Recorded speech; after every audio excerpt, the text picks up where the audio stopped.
Gentlemen, it's time for the semifinals, the best of 7 match.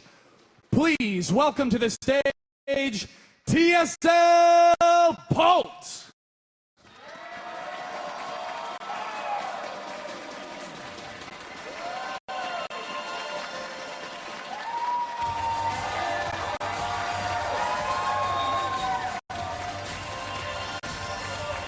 And his opponent, none other than the handsome Toss himself. Ladies and gentlemen, from Team LiquidHerO.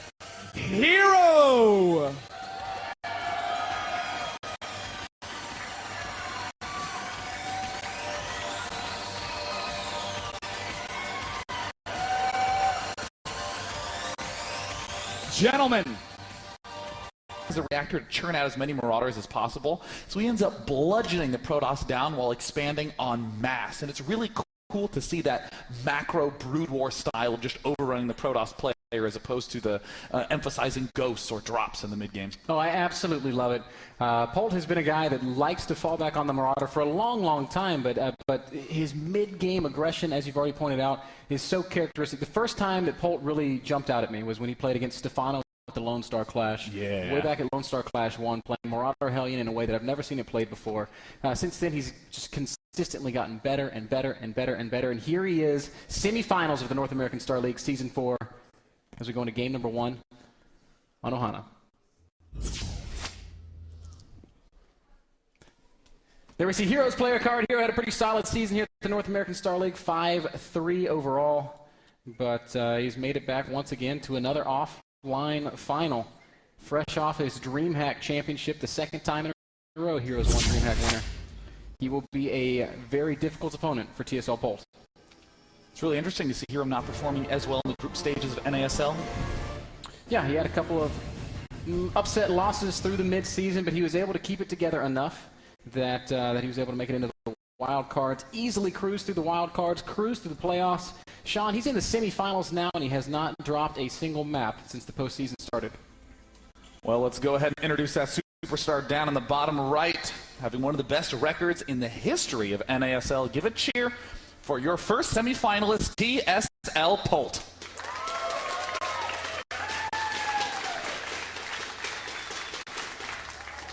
And up in the top left-hand corner of Ohana, the blue Protoss player has not dropped a tournament match to a Terran since I don't know when. LiquidHerO.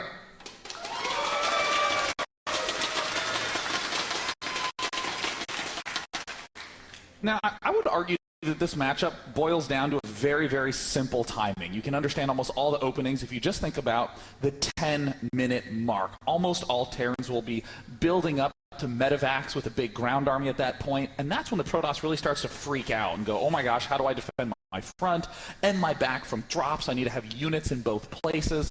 So you'll see things like Robo Bays getting started just before the 8-minute mark, so that way a Colossus will pop out at the 10-minute mark. We're starting speed for Zealots at 8 minutes and 30 seconds, so it'll be done by 10 minutes. And already we're seeing Polt go straight for the command center, so we'll be following that up with double barracks. Fast command centers. Sean, speaking to the sort of 10-minute timings that Terrans are very much so trying to exploit in the matchup, what do you think of Hero's playstyle, which is so often not making Colossi, at least not initially?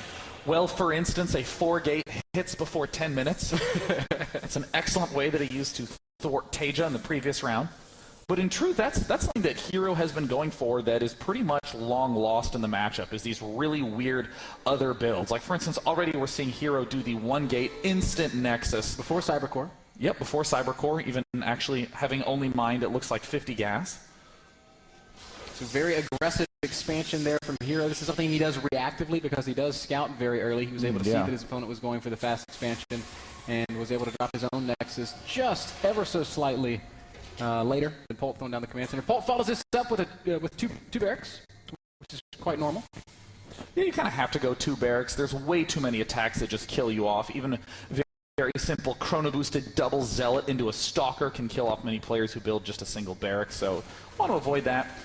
Hero, Hero's one of those players that you watch play, and then when you're done, you think, oh, dude, I'm going to start playing again. I haven't played in a few months. I'm going to do what Hero does. And then when you try to do it, you lose like 50 games in a row because he has this freeform style where he's using all these odd mixtures of units and microing them perfectly. Like each of his Stalkers has killed off 30 Marines. It's insane the way he's able to pull it off, but it's also, it makes it just so difficult to play against him. You almost have to just rely on standard defense. I like that you put it that way, because Hero's kind of one of those players that you almost love to love, but you also love to hate, because you can never replicate what he does. It's just a sort of special understanding, a sort of special application of what game. The idea of enjoying hating him for that reason, like, what an unusual build. Oh, screw that guy. Well, it's like you said, you watch him play, and then you go and you try to do it yourself, and it doesn't line up. For instance, we just saw Sort of play an amazing series against Hyun. If I tried to only make Hydras, Sean, I would never win a game. And here Sort of is in the semifinals. You just need to make a few extra Hydras. We call that macro. We call that perfect injects. I have a show, Ben. A lot of Marines popping out here for Polt. He is dropping his initial tech lab. Everything looking pretty normal. Hero's side of the map, it's just gateways. I like this really fast Robo Bay. He's going to get his observer out and just check out everything that's going on. But, ooh, this very early double assimilator looks a lot like a fast Colossus play. Interesting. Very, very interesting. Polt right now continuing to just add in that early game infrastructure. Still hasn't thrown down the factory. He's just now about to have the gas to do so. And he is inching ever so much closer to that 10-minute timing that you were talking about, Sean. We're going to see him push out with 2 medevacs. I mean, I honestly not only hope we get to see that, but also what other sort of crazy stuff Polt's going to be doing. I mean, we've seen players like Flash demonstrate how strong only Marines is, and here we have Marauders coming out. We don't see any additional add-ons on these barracks when ordinarily players would be getting those right now. The 8:30 mark is another key time for Terran, whether they decide to throw down extra double barracks or an extra command center. It's a really big reveal. And look at this. Super fast Robo, and knowing Hero, he's probably just going to use it to transition into Archon Zealot. Yep. He has, of course, the absolute freedom to get those Colossi out just to make him safely, and then he can start working on those transitions. He's also adding the double forge, and this is an awful lot of tech off of just 2 bases, Sean. Yeah, you have to cut sentries, which is a little uncomfortable, and actually... Hero putting the only 2 sentries he has to serious work. Just wants to make sure that absolutely nothing gets a few inches nearby his ramp. Observer now floating in. Really cool angles on these depots from Polt to spot against the War Prison play. It gives him a lot of vision. Hasn't put that building at the very kind of tip of the peninsula there in his main base. But we see Polt pushing out. A couple of Marauders, a lot of Marines there. And this is before medevacs. This is a nice timing that we're seeing more and more players just try to force to happen earlier and earlier and earlier. Where, wow, is he actually going to try to strike with Stim beforehand? This is a nice play. It forces Hero to build something out of his gateways when ordinarily he'd want to be just chilling, and it looks like, is Polt going to go for this? He might. Colossus is not out. This is a great scan, kills the Observer. That means Hero's playing in the dark. There's only a few seconds before the Colossus is out with good force fields. Uh-oh, Hero should be able to hold. Those are actually pretty solid force fields. Cuts off a lot of those Marines, losing a single Stalker. But otherwise, will repel Polt's aggression. Colossus is now out, and Polt knows it. He's going to have to back off. Yeah, so, you know, again, the 10-minute mark is the timing when medevacs are out, so Polt being very clever and saying, well, I'm going to attack you at the 9-minute mark. Surprise! Unfortunately, without those medevacs, he ends up losing a pretty good bulk of those Marines. But this is the trademark Polt that I love watching so much. After favoring 2 more barracks before he gets a 3rd command center. Yeah, and of course, Hero's pretty aware of this. He has a probe patrolling the back of that 3rd base. You can see that Polt hasn't dropped the command center. Actually, as the command center goes down, Hero's going to be very, very aware of it. Perfect position on that probe, knows exactly what his opponent's up to, and will use that sort of key as his prompt to push out on the map. No combat shield quite yet, and interestingly, no concussive shell either. Very typical mix from Polt. 3 tech labs, 2 reactors, and also increasingly the sort of PVT du jour of this matchup, going for the 1 single Colossus. It's excellent at covering the front. And then you just get a stupid amount of gateways, and then you don't really warp in that much with them. You just try to go for an early 3rd base, early upgrades, and wherever those medevacs arrive, you just warp in as a response. Something that White Raw started doing a while back. Also, no thermal lance for that Colossus, so Hero is investing as little as he possibly can in the Colossus tech, and is instead going to favor this gateway emphasis, these upgrades, and ultimately the Templar tech, which is sure to go down pretty soon. Wow, Polt's being really diligent about spotting for all these pylons right now. Again, we see Hero doing this really interesting maneuver. He builds these pylons along the edges, for one, for basic counterattacks, but also it allows him to constantly re-see where his opponent's army is. And whenever he sees it kill off a pylon, he takes these huge strides forward with an ordinarily defensive army. So that keeps Polt as far back on the map as possible. Those pylons are also excellent at spotting medevacs, as those are placed along the paths that those medevacs often take when they're going for drops. There have been no efforts of Polt to drop, but he's going to stem a single Marine around the back where he will confirm that Hero's taken a third base. Both these players smoothly transitioning and heading right up to the late game, as the Templar Archives is finishing up now for Hero, as are his 2-2 upgrades. Polt really powering up into the big mid-game. Is he getting those extra upgrades? Polt does have a tendency to de-emphasize the engineering base, doesn't rush for them, get 2-2 as fast as humanly possible, just gets a +1 and then a +1 and then just sort of builds as he can afford it. Looks like he just wanted to make sure those Marines weren't sleeping, just give them a stim and then continue standing. Polt has literally spotted every pylon on the map. He's taken out all of Hero's vision. He's taken away all of Hero's ability to warp in anywhere. Hero's going to have to rely on this new warp prism if he wants to actually do any harassing, and it is headed out. 4 zealots inside that prism. It's going to make its way down the right side of the map. Polt right now just sort of securing as much map control as he can with this army.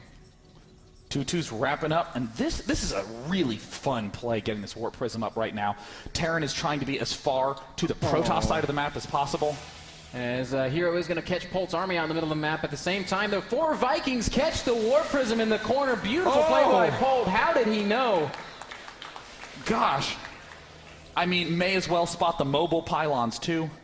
Taking those out very, very nicely. Just perfect play so far. Hero is pushing forward pretty aggressively. He's got fantastic upgrades. He has charge. So, I mean, this is a very formidable army.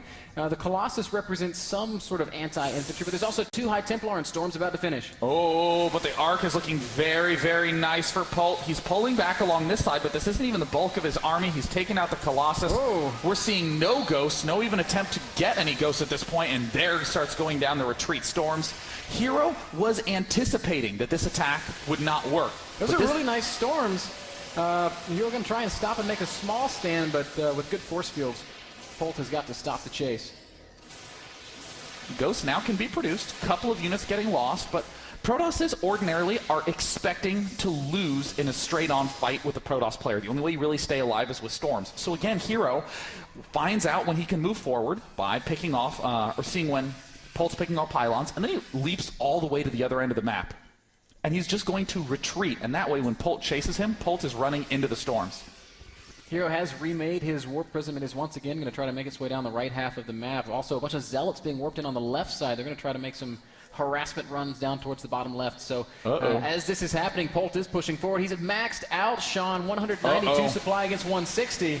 Polt just building a gigantic mid-game army and not even any energy for feedback. Looks like there's attempts from Polt to strike at the front as well.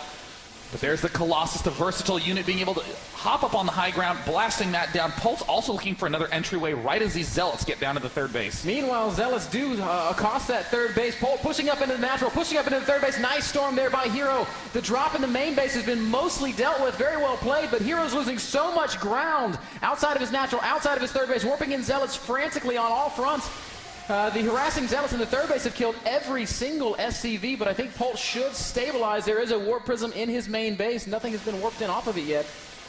Hero is barely starting to stabilize with an excellent storm, and Hero continues to step in. He needs about another warp in round. Range for Colossus almost done. 3-3 for Protoss almost done. TSLPolt's window is slowly dwindling as Hero is just storming through here. Excellent control, but Polt's third base is in shambles.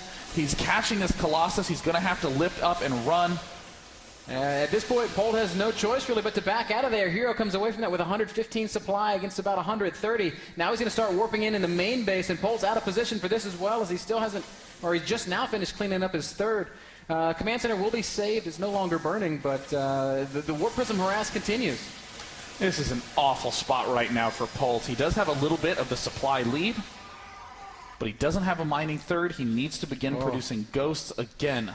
Not as many reactors as you'd think in the normal late game, but Polt is doing a pretty cute job of splitting up his units. Now it's Polt who's saying, I need to keep Protoss back. He's going to get aggressive again, Sean. He's got a small supply lead, but a huge army supply lead. 95 army supply to 50, nearly doubling Hero. And he's going to push right up into the natural expansion. Once again, there is still no thermal lance. The Colossi can't really engage High Templar. Don't have enough energy for Storm, so Oh, he's targeting the Templar Archives. That's going to be big if he can take it down, and he does manage to eliminate it. It does fall. Meanwhile, another force pushing down into the third base. Polt is really spreading Hero out. Hero can't be at every place at once. Great positioning. I guess Thermal Lance is finished for that Colossus. It's zapping very, very far away. 130 supply on either side. 82 army supply to 52 army supply. So Polt still with more units on the ground. Unaware, however, of this fourth expansion that Hero's taken on the low ground. This is just such a cool play from Polt. He's had the ability to make ghosts for quite some time now, but he's still not producing them. He's instead favoring building more Marauders, so that way he can be faster, be more aggressive. Ghosts don't have stims, so you can't kite with ghosts. That's a great point, Sean, as a couple of medevacs are going to make their way up into the main base at the same time. I have a show, and there it looks like LiquidHerO doing some excellent warp-ins to try to thwart this, but again, the Marauders have such a high hit point count that this allows Polt to unload all of his units and get them stimming, as opposed to losing Marines one at a time. Excellent upgrades on these Zealots. 3-3 against the 2-2 bio means that the Zealots by themselves able to really do some pretty substantial damage to the bio forces of Polt. Finally, Polt spots this expansion, but at this point, he really doesn't have the army supply to do anything about it. Hero's completely stabilized. He's well ahead in supply.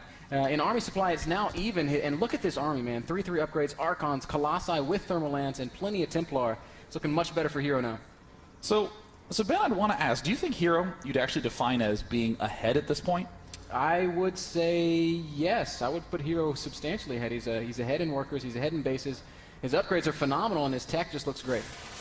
It's so crazy because this game has been, ooh, very nice snipe there. This game has been so back and forth. It's looked as though Polt's going to win a number of times. It's looked as though Polt's been behind a number of times. He keeps attacking, but Hero, now that he has his 3-3, he still has about another 30-second window to be able to stay in this game with the upgrade lead. Oh. Excellent defensive storms, another nice round of warp-ins. Polt getting a few pickoffs, but has enough units that he can still lift up and back out. Yeah, actually Hero does a great job catching this. He's going to kill off a lot of this harassing force. These two medevacs will come back another day. Polt is never attacking in just one spot. He's always dropping somewhere so he can attack somewhere else, sometimes doing that 2 or 3 ways at a time. As fourth commander finally finishes up for Polt. Man, he has mined out his main, he's mined out his natural, and his third is very, very thin. Polt, I think, is kind of running on fumes at this point. It's one of those funny things that, you love to just talk about how the mule counts as like 15 extra workers and whatnot, but it also increases the Terran mining rate. You're not getting extra minerals, you're just increasing your income rate. So Terrans tend to go bust on their expansions very, very quickly. Look at this third from Hero that he got quite early, and this third from Polt.